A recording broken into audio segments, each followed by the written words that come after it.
My name is Greg Armstrong, and I'm a member of the Department of Epidemiology and Cancer Control at St. Jude Children's Research Hospital.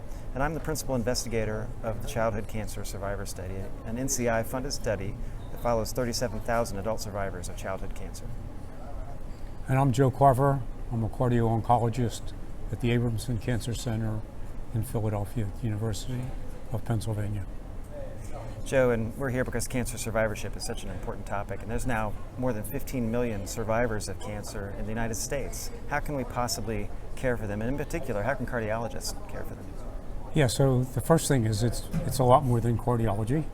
That, as you know, there are multiple organ systems that are affected by treatment, and we shouldn't be siloed into just thinking about cardiology. So in survivorship, the big problem, I think, is manpower. Who's going to do it? How are we going to train people that are competent to do it? Survivors live sometimes far away from where they were treated. Oncologists don't want to do it. I think the major gap is how do we train people and keep the care going? Because as you know, as the survivors age, more and more risk factors emerge, more and more risk, and more cardiovascular disease.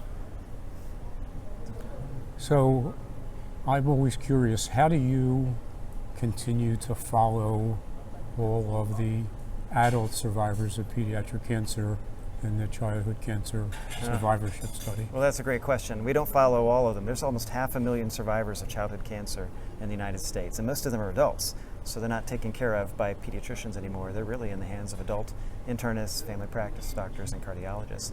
But with the CCSS, we follow 37,000 of them, and we've been tracking them longitudinally. And you know, it's easy to think that once they hit 5-year survivorship, everything's okay, and they can celebrate a victory, and they do. But we're learning now as we follow these survivors over the decades that they're at tremendous risk for cardiac disease, particularly as they age. So as they're hitting their 30s and 40s, the mortality rates for cardiac outcomes are really quite high. And so it's a growing importance for us to have a connection with adult cardiologists who understand their risks. One of the things we've discovered most recently by looking at the Childhood Cancer Survivor Study is that the traditional cardiovascular risk factors such as diabetes, hypertension, obesity have a tremendous impact on these survivors as they age across the lifespan. And it's more than an additive effect. It's not as if anthracyclines plus hypertension are 1 + 1 = 2. We're learning that it's really a multiplicative impact, which heightens our need to follow them closely as they age and really be aggressive in managing these traditional cardiovascular risk factors.